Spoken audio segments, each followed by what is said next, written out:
Je crois que nous sommes heureux de présenter avec Gérard le carnet Fil de soie, qui était au départ l'idée d'un carnet de voyage. On va y revenir, mais d'ores et déjà, je crois que c'est important de dire que c'est un travail d'équipe. Voilà, c'est un travail d'équipe avec Marie-André Auquier, avec Gilles Mithieu, Loïc Lenoir, et tout ce petit groupe-là a phosphoré un peu sur l'idée du récit de vie, et au fond, comment permettre une pérennité de nos entretiens de consultation, comment créer aussi cette continuité interconsultation. C'est un peu ça quand même l'idée, mais il faut y ajouter aussi le fait que par le récit, il se passe quelque chose d'un peu plus sur le plan qualitatif, et peut-être Gérard, tu peux en dire un mot au sens de l'identité.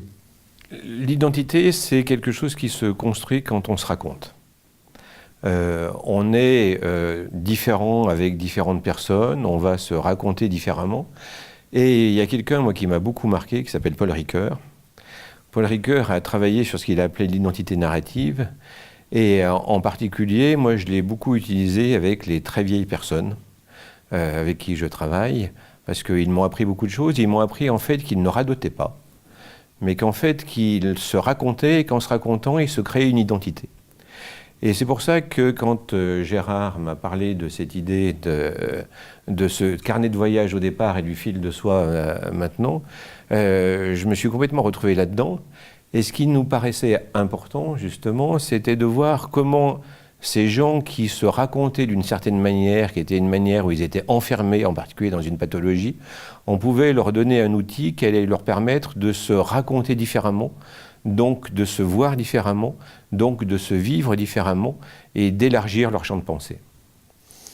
Alors je crois effectivement que c'est peut-être d'ailleurs ce qui nous différencie de l'animal, si tant est qu'il soit possible de faire cette frontière entre l'animal et l'homme, c'est que Nancy Houston avait clairement montré, de façon très brillante d'ailleurs, que peut-être ce qui différencie l'homme de l'animal, c'est cette capacité à nous faire un récit, c'est-à-dire à se raconter, je dirais à constituer notre propre mythologie.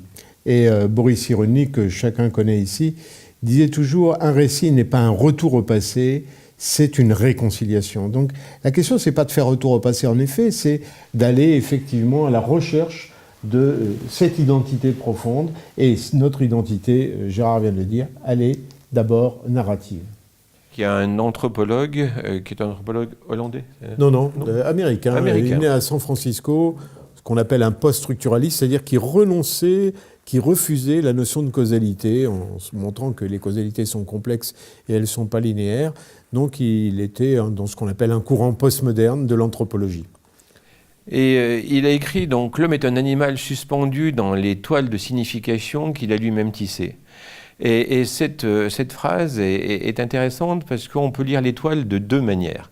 Soit c'est la toile d'araignée, c'est-à-dire la toile dans laquelle on va être enfermé, quelque chose qui va nous coller, nous empêcher de vivre.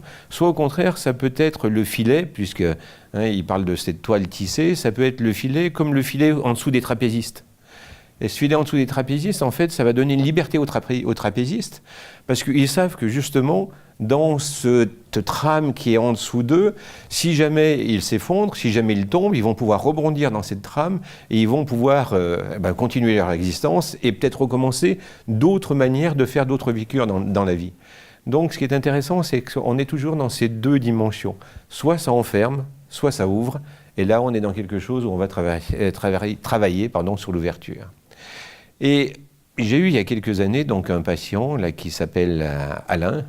Alain, à l'époque, il avait 46 ans, on était en mars 2007. À l'époque, donc, je faisais écrire déjà systématiquement à mes patients à chaque consultation, entre chaque consultation. Et donc, Alain a écrit ça, et on va voir un peu l'évolution de son écriture. En mars 2007, il écrivait « Je suis gros, car je passe mon temps à m'occuper des autres. Je sais que c'est ma faute, mais je n'arrive pas. Et à mon âge, c'est plié. » Donc il avait un récit de lui. Il avait une manière de se raconter, mais quand on voit la manière dont il se raconte, c'est une manière où il était complètement enfermé dans ce récit de quelque chose qui était plié, qui ne pouvait pas bouger. Quelques mois après, donc on est en décembre 2007, il écrit « Il y a de nombreuses années, j'ai été condamné à purger tout au long de ma vie une peine, combler le vide des autres. Je sais que les témoignages étaient partiaux, leur vision du monde déformée, mais le jugement a été rendu. Je ne vois pas quel vice de procédure pourrait le remettre en cause, puisque je suis les témoins, le juge, l'accusé. Donc là, on est toujours dans une histoire où il est encore enfermé dans son histoire par rapport à son surpoids, mais déjà, il a commencé à développer quelque chose de son histoire. On est dans quelque chose qui a commencé à s'élargir en tant qu'histoire, et il a commencé à romancer son histoire avec cette histoire de juge, de témoin, etc. Et là, on est en juin 2008. Donc là aussi, il faut penser qu'il y a eu du temps. Entre-temps, on s'est raconté, on a échangé un certain nombre de choses. Et voilà ce qu'il a écrit en juin 2008. Le procès a été révisé. Il y avait un faux témoignage, le mien. Je l'ai avoué à mon jury, j'ai été acquitté, le voile de la honte s'est déchiré, je me suis senti léger et libre. Et cet homme a tranquillement perdu son poids à partir de ce moment-là. Donc on est vraiment dans ce qu'on a voulu construire autour du fil à soie, de comment le récit va permettre de se transformer, de se raconter différemment, de se vivre différemment, et donc de faire évoluer la symptomatologie dans laquelle on est. Alors effectivement, on se pose la question du pourquoi. Pourquoi on en arrive à ce carnet fil de soie? Pourquoi s'inspirer également des thérapies narratives? Je crois qu'il y a un fait assez simple qu'on peut tous observer, c'est que les patients qui viennent nous voir en consultation éprouvent, douloureusement d'ailleurs, un décalage entre ce qu'ils vivent et ce qu'ils espéreraient vivre. C'est-à-dire qu'ils sont dans une plainte qui les enferme et qui rétrécit leur existence. Ils sont dans ce qu'on appelle des histoires pauvres ou des histoires minces. Et dans ces histoires minces, ils ne sont plus acteurs de leur vie. Au fond, le carnet, l'idée du carnet et du récit, c'est dans un travail collaboratif, c'est de leur permettre de redevenir narrateurs, on pourrait dire, de leur existence. Et pour cela, il faut mettre en place effectivement cette dimension du fil des consultations, du fil de soi. Et Gérard insistait beaucoup sur cette notion des quelques mots si importants en fin de consultation. Pour ma part, j'insistais surtout sur les 5 premières minutes de consultation. Oui, à nous deux, on fait la consultation. On fait la consultation. Ouais, voilà, c'est ça. Et donc, pourquoi aussi alors l'écrit? Bien parce que, comme le dit le proverbe, les paroles s'envolent, les écrits restent, la parole, elle est mouvante, elle est éphémère, elle est sujette à des interprétations en retour, alors que l'écrit, lui, effectivement, il peut aussi... ça peut être un cri silencieux, si j'ose dire, mais dans l'écrit, il y a quelque chose de concret, de stable, sur lequel on peut travailler, qui va permettre à la personne à la fois de prendre une distance, qui va avoir un effet miroir en retour, qui lui permet d'élargir également sa perception. Ça, c'est un peu dérivé de l'hypnose ericksonienne, mais je crois que c'est extrêmement important, quand quelqu'un est dans une histoire pauvre, lui permettre de passer à une histoire rétrécie, à une histoire alternative ou une histoire qui soit plus riche d'expériences du vivant. Alors, peut-être... Oui, tout récit est une forme de construction de soi. On est dans quelque chose où la narration, ça va être subjectif, tu l'as évoqué, parce que la narration, c'est je me raconte à celui qui est en face de moi, ou je me raconte à un autre, et ma narration va être différente. En fonction des interlocuteurs, on va élargir les champs des possibles de soi, en fait. Mais du coup, on ne sera jamais dans une réalité de soi. On est dans une narration qui va parler de subjectivité et qui va permettre justement de subjectiver les événements vécus. On n'est pas dans quelque chose qui est objectif. On est dans quelque chose qui est une construction, mais comme l'a très bien dit Gérard, on est dans quelque chose qui va permettre de partir de quelque chose qui était étroit vers quelque chose qui s'élargit et qui donne une autre vision de soi-même et qui donne une autre représentation de soi vis-à-vis de soi et vis-à-vis des autres. Voilà, tous autant qu'on est, on a une certaine conception de ce qu'on appelle la réalité. On peut dire qu'effectivement, souvent, la psychothérapie, quand il y a souffrance, consiste d'abord à déconstruire la réalité dans laquelle les gens sont enfermés pour autant que ce travail thérapeutique permette aussi une restructuration. Et pour qu'il y ait restructuration, faut-il qu'on aille contacter les ressources et les valeurs qui sont en nous et les expériences de vie qui sont en nous. C'est-à-dire redonner justement cette dimension du vivant dans l'expérience de la narrativité. Et là, il faut rendre hommage à deux grands thérapeutes, que sont Michael White, qui vivait donc en Australie, qui est mort prématurément à 60 ans, et David Epson, qui est lui néo-zélandais. Alors Michael White est éducateur spé et a travaillé avec l'école de Palo Alto. Et c'est vraiment, il a été très très inspiré parce qu'il voyageait beaucoup en Australie. Il était lui-même pilote privé et il a utilisé le terme de carte narrative pour dire que la carte, eh bien, c'était pour avoir une vision de relief des choses. Et il a dit, ne nous posons pas en tant qu'experts du patient et de la souffrance de l'autre. C'est le patient qui est expert de sa propre souffrance. Mais on peut se poser comme un journaliste d'investigation. C'est-à-dire que tout le jeu de construction, de questionnement autour de la souffrance de la personne, de sa problématique, a permis justement que la personne puisse extérioriser, on va y revenir dans un instant, externaliser, comme on dit en termes narratifs, pour ensuite se dégager, retrouver effectivement des ressources en soi. Alors effectivement, on a 3 paysages qui sont enchevêtrés les uns les autres, un peu comme les fameux anneaux de Cartier. C'est-à-dire que le premier paysage, on pourrait dire que c'est le paysage de l'action, parce que c'est celui qui nous apparaît le plus évident. C'est ce que M. Jérôme Brunner avait défini effectivement comme la grammaire de la narrativité. Oui, mais en même temps, il manque un peu une autre dimension. L'autre dimension, c'est effectivement les intentions et les valeurs, c'est-à-dire les valeurs, c'est ce qui nous permet de bien nous porter, valere en latin, c'est ce que ça veut dire. Et quelle est l'intentionnalité derrière une action, effectivement, mais auquel il faudrait rajouter encore un 3e paysage, qui est le paysage premier, qui est le paysage de la relation. Au début, toutes les relations, nous sommes des êtres effectivement sociaux, avant d'être des êtres psychologiques. On a tous eu besoin de figures d'attachement. Un enfant qui grandit sans attachement, il erre, il flotte, assis ou debout, peu importe, vivant ou mort, il ne peut pas se développer sans attachement. Et c'est ce que Boris Cyrulnik, d'ailleurs, avait appelé dans un livre « Autobiographie d'un épouvantail ». Je crois que l'expression était suffisamment forte pour le dire. Donc, vous voyez, ces 3 paysages, c'est ce qui va constituer au centre de ces 3 paysages notre identité narrative.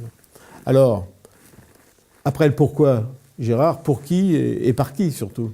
Quand les patients arrivent dans nos cabinets, ils vont se présenter à travers la symptomatologie qu'ils présentent. Ils vont nous dire « je suis boulimique »,« je suis anorexique »,« je suis douloureux ». Donc, quand on est identifié à son symptôme, on n'est plus une personne. Alors que ce sont des personnes, ce sont des hommes, ce sont des femmes, ce sont des gens avec certaines intelligences, certains défauts, certaines qualités, certains éléments qui vont les amener à avoir des formes de créativité et à avoir des limites. Mais ils ne sont jamais leurs symptômes. Ils ont un symptôme. Et un des éléments qui va être important justement dans ce travail autour du fil de soie, ça va leur permettre de mettre leurs symptômes à l'extérieur, de le regarder comme étant un objet, comme étant quelque chose que l'on peut regarder de différentes manières, que l'on va partager avec quelqu'un en lui demandant son avis sur la manière dont il voit, mais dans quelque chose qui va se désidentifier par rapport aux symptômes pour justement redevenir une personne à part entière et non pas un symptôme sur pattes. Oui, parce que effectivement, dans cette métaphore narrative, on pourrait dire qu'on a tous fait cette expérience. Quand je raconte quelque chose à Gérard, eh bien, de mon histoire, je vais sélectionner des événements et je vais tisser un fil entre ces différents événements, un peu comme un collier de perles. Pendant ce temps-là, j'ai négligé d'autres éléments. Et ça, c'est ce qui se passe aussi, d'ailleurs, quand on lit un livre. On va sélectionner certains éléments du livre, on va raconter le livre à un ami ou à quelqu'un qui a lu le livre, et il va dire « mais je n'ai pas lu le même livre ». C'est-à-dire qu'on a cette sélection qui est effectivement dans la dimension narrative extrêmement importante à comprendre, en sachant que quand quelqu'un a un problème qui est une histoire dominante, et donc qui le domine, et que donc son histoire est pauvre, eh bien il y a un rétrécissement effectivement des sélections, si j'ose dire, et c'est comme si l'intérêt du carnet fil de soie, c'était justement de proposer progressivement au fil du carnet de soie, on pourrait dire, une histoire alternative plus riche, plus épaissie, et quelque part plus vivante. Alors, comment faire ça ? Je voudrais juste rajouter quelque chose par rapport à ça, parce que c'est un élément important. C'est comme quand on va voir une pièce de théâtre. On va voir une pièce de théâtre, il y a un texte qui a été écrit, on va voir Le bourgeois gentilhomme de Molière. Donc on peut dire que c'est quelque chose qui est complètement enfermé, puisque le texte est écrit. Mais le metteur en scène va changer, mais les comédiens vont changer. Ça va être tel soir de spectacle et pas le lendemain. Ce qui veut dire que même quelque chose qui peut apparaître dans un premier temps figé, il y a un texte qu'il faut respecter, et les comédiens le respectent. Mais la manière dont le metteur en scène, on peut être dans une forme aussi, nous, de metteur en scène, et la manière dont la personne va rentrer dans cette histoire va faire que ce qui paraissait justement comme un seul possible, comme tu viens de le montrer, en fait, c'est tout un tas de possibles. C'est tout un tas de possibles.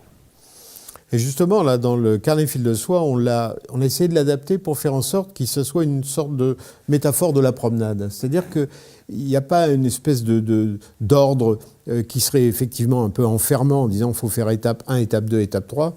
Non, non, la personne peut prendre le carnet fil de soie là où elle le veut, là où ça lui parle, et finalement les différentes étapes vont se retrouver presque expérimentalement quand la personne prendra le temps de faire cette expérience d'introspection, si j'ose dire. Alors, manifestement, le carnet fil de soie, il a des avantages évidents qui ont déjà été largement publiés par le passé par James Pennebaker, un psychologue américain, qui montrait de façon probante, dans un groupe randomisé, qu'il suffisait d'écrire 15 minutes par jour, un récit de vie correspondant à des émotions, à des difficultés, à une séparation, ou à un événement émotionnel majeur, pour qu'au bout de 4 jours, déjà, il y ait un soulagement dans le groupe où on récite, où on fait le récit, par rapport à l'autre groupe contrôle.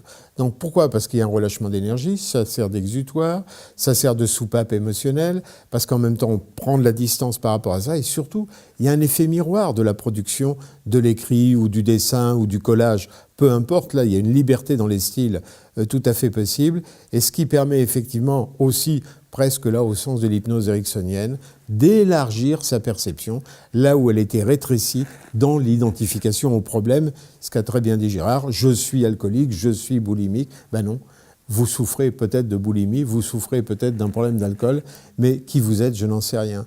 Et ce qui vous êtes, je n'en sais rien, ouvre la porte effectivement à une histoire alternative. Alors, comme on l'a évoqué, hein, pour reprendre avant de parler vraiment de la pratique du carnet, donc l'identité narrative est une identité relationnelle. Ça parle donc de la création d'une relation, ça parle d'une interaction, ça parle d'une intersubjectivité, de quelque chose qui va se passer entre deux personnes.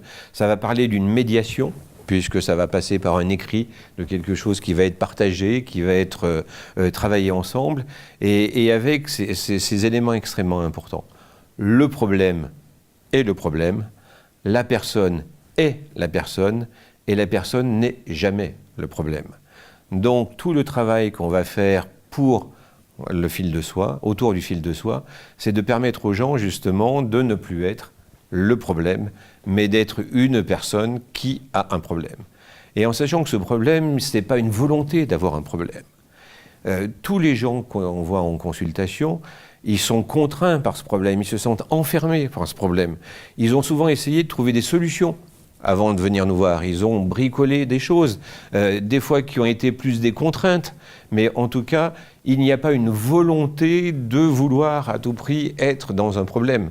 Il y a au contraire une volonté de se libérer de quelque chose, et on va d'autant plus se libérer quand on ne s'identifie plus à ce problème, mais que ce problème devient, comme on l'a déjà évoqué, un objet qu'on va pouvoir regarder. Donc, on va travailler sur 5 grandes branches, en fait, dans le fil de soie. On va les reprendre, donc je les cite simplement, l'externalisation, tout ce qui va être la question des exceptions et des ressources, la question des valeurs et des intentions, la question miracle, et puis on terminera autour de l'arbre de vie. Alors l'externalisation, c'est certainement la pierre angulaire de la thérapie narrative qu'on va appliquer au carnet fil de soie. Qu'est-ce que ça veut dire externaliser ? Ça veut dire qu'à un moment, quand je suis dominé donc, par cette histoire dominante, que mon histoire devient pauvre, parce que ma vie est obsédée par ma compulsion alimentaire, par mon problème de poids ou mon problème d'alcool, peu importe, je crois que l'intérêt, là, c'est de pouvoir demander à la personne, et ça, ce problème-là que vous énoncez, comment vous pourriez le traduire sous une forme d'image, métaphoriquement, ou des mots, peu importe. C'est-à-dire obliger cette personne à faire à la fois un travail d'intériorisation, de relation à son propre corps, pour ensuite le mettre au dehors. C'est-à-dire que là, et je reprends l'expression un peu de Gérard quand il évoquait la scénographie théâtrale, ben c'est un peu du même ordre. C'est-à-dire qu'on va chercher à matérialiser les fils invisibles qui y a entre le problème et la personne. Si Gérard est mon problème, ce que n'est absolument pas le cas, mais si Gérard est mon problème, je vais te demander, mais comment ce problème est-il rentré dans ma vie ? Comment ce problème a eu tel effet dans ma vie ? Comment ce problème est-il perçu par mon entourage ? Quel lien, quel bénéfice j'ai pu aussi avoir à la rencontre de ce problème ? Pourquoi aujourd'hui ce problème m'envahit autant ? Enfin, oui, il y a tout un ensemble de questions. Et pour faciliter justement ce travail dans un carnet, on s'est servi de personnages qui sont comme des Gemini Cricket, hommes et femmes, qui peuvent justement nous accompagner. Et au départ, on avait donné des noms à ces deux personnages. D'abord, il y avait qu'un personnage masculin. Marie-André Auquier-Madé, eh bien, nous a aidé à dire attention, là, une seule représentation masculine n'est pas juste, il faut aussi une représentation féminine. Enfin, je dis pas peu importe, parce que je crois que c'est très important.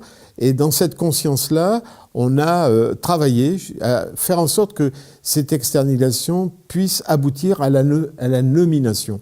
La langue nomme pour que le monde existe. Donc il faut nommer le problème. Et on a fait tout à l'heure dans un atelier, donc on peut en parler très simplement. Dans un atelier, on demande à un de nos collègues quel est ton problème ? Et je me suis servi juste de la main comme ça, comme d'un écran de projection, parce que ça aide parfois à créer cette triangulation. Et le collègue dit, eh ben c'est la main. Et on comprend très vite que la main, c'était la main qui battait. Et puis quand on creuse un tout petit peu, ben c'était la main du père. Et en même temps, quand on continue de creuser à travers les questions, on fait apparaître l'idée que la nomination du problème, et c'est lui-même qui la donne, bien évidemment, c'est correction. Et on comprend très vite aussi que correction a double sens. À la fois la maltraitance, peut-être, mais aussi l'idée, peut-être, l'intentionnalité de quelque chose qui veut rectifier un comportement ou une attitude, quelque chose qui était peut-être dans l'ordre du désir du père, mais pas toujours efficace ou pas toujours heureux. Bien évidemment. Donc oui, cette externalisation, elle est pour moi assez fondamentale. Et donc on se sert à ce moment-là de l'idée simple que le problème est une véritable créature narrative. Il faut aller chercher effectivement toutes ces représentations métaphoriques, d'images, d'objets, pour essayer d'en comprendre effectivement le sens. Je me rappelle d'une patiente qui m'avait dit, par exemple, et qui l'avait parfaitement dessiné, qu'à la limite, elle pouvait être un pot de saindoux, une cape de pluie ou une patate pourrie, par exemple. Bon. Et on voit très vite la puissance de ces représentations d'images. Et on va voir comment ça agit sur la personne, à travers ses dessins, à travers une expression graphique ou une expression de récit. Mais, par exemple, je me rappelle de Julie. Julie avait, quand on l'avait fait travailler à travers un carnet un peu expérimental, quelle était... si c'était un animal, un objet, une personne, qu'est-ce que ce serait votre problème ? Elle avait un problème d'obésité et de compulsion alimentaire de type boulimique. Elle avait dit c'est un ogre. Et là, à partir de là, on peut faire aussi un travail de ce qu'on appellerait un courrier thérapeutique. Donc elle a écrit à son ogre. Mais avec cet élément extrêmement important, que c'est vraiment comme si elle écrivait à quelqu'un qui était à l'extérieur, justement. Hein. Elle va interpeller cet ogre, elle va lui dire un certain nombre de choses, elle va lui dire comment il lui a pourri la vie, mais en même temps, comment cet ogre, elle en a eu besoin à un moment, et pour faire une vraie lettre de rupture, vous verrez en lisant la conclusion, c'est vraiment une belle manière de dire, allez, va-t'en.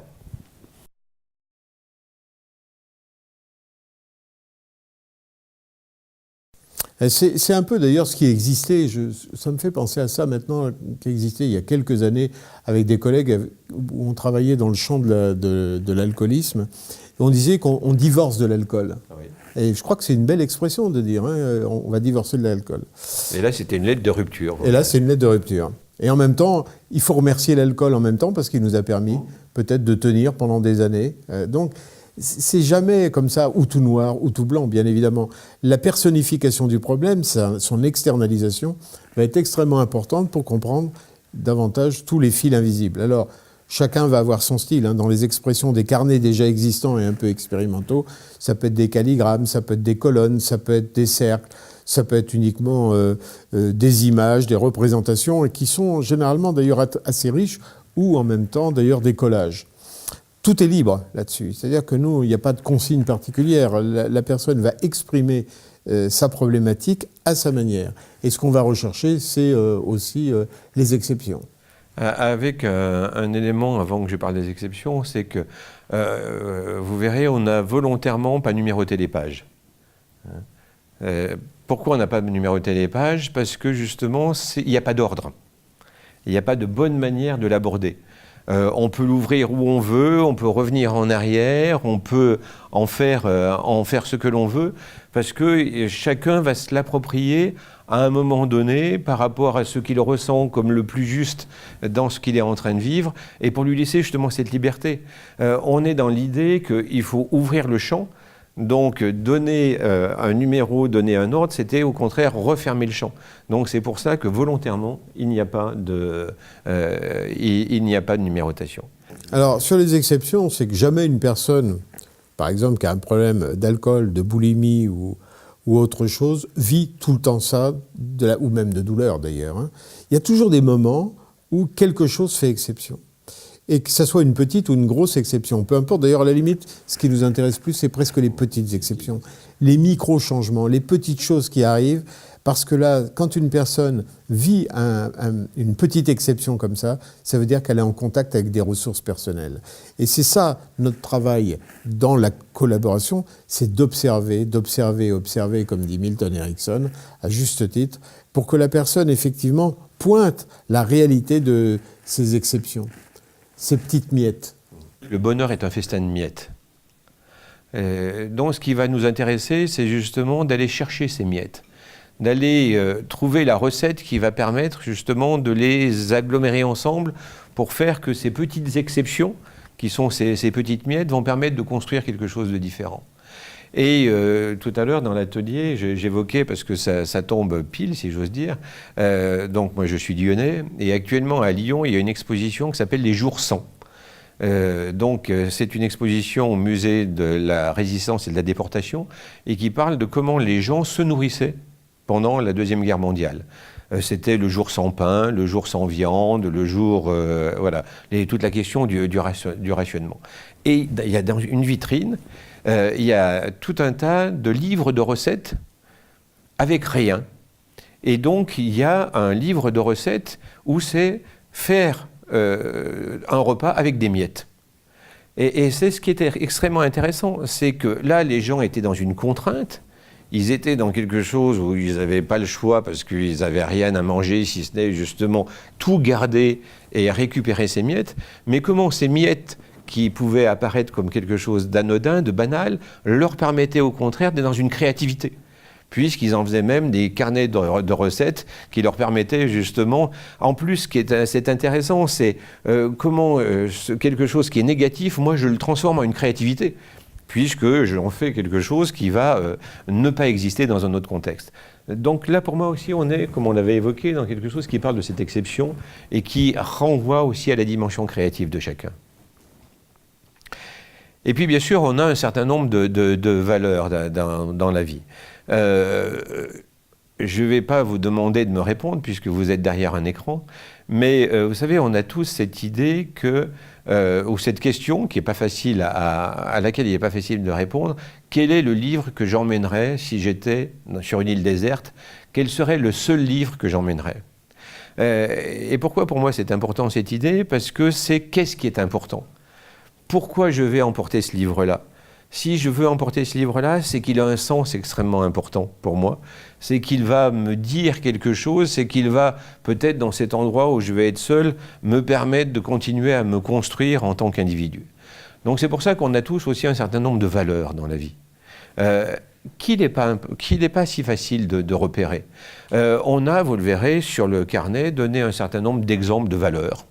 Ce ne sont que des exemples, et d'ailleurs pour d'autres choses, au niveau aussi du corps, vous verrez qu'il y a des petits nuages, mais il y a aussi plein de petits nuages vides, parce que c'est les petits nuages que chacun va remplir, que chacun va s'approprier. Et donc autour de ces valeurs, il y a deux choses essentielles à se demander. J'ai une valeur qui est importante pour moi.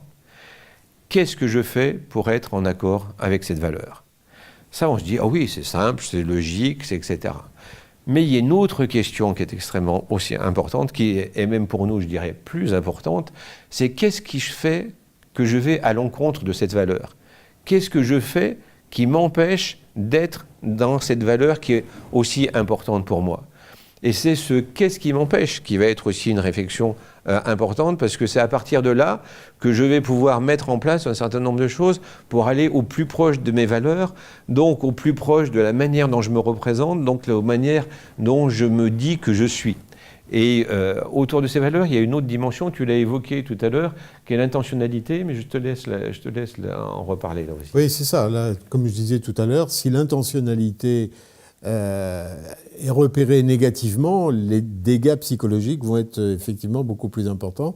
Et par contre, un père ou une mère peuvent avoir des comportements qu'on pourrait considérer comme répréhensibles de l'extérieur, mais pourtant l'intentionnalité était bonne.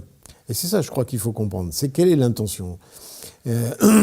Par ailleurs, ces valeurs que tu évoques, Gérard, je crois qu'effectivement, il faut aussi le compléter. Et ça, c'est un peu Marie-André Auquier qui nous l'a apporté, cette dimension, en termes de perception corporelle. C'est-à-dire cette valeur de liberté, d'amitié, de justice. Où est-ce que vous le ressentez dans votre corps? Et c'est pas si facile que ça non plus, parfois à repérer. Alors, je ne crois pas que un thérapeute n'a qu'une seule clé dans une relation thérapeutique. Un thérapeute, c'est pour moi quelqu'un qui a un trousseau de clés, mais c'est le patient qui va se servir de la bonne clé au bon moment. Là aussi, cette notion du moment opportun est très importante. Donc, on vient à la question miracle. C'est une question qui, moi, m'a beaucoup intéressé dans le champ des thérapies brèves, et je la trouve incroyablement efficace en plus. Alors, qu'est-ce que c'est une question miracle ? Alors, on veut dire la question du miracle ou la question miracle, c'est de dire à quelqu'un, ben voilà, pendant ton sommeil, tu m'as énoncé ton problème, pendant ton sommeil, à un moment, il y a soit un génie, une fée, peu importe, qui va faire en sorte que, de façon absolument magique, justement, eh bien, tu es complètement guéri de ton problème, tu n'as plus de problème. Et la question corollaire, c'est à quoi tu vas t'apercevoir que tu es guéri? Et autour de toi, qui va s'apercevoir que tu es guéri?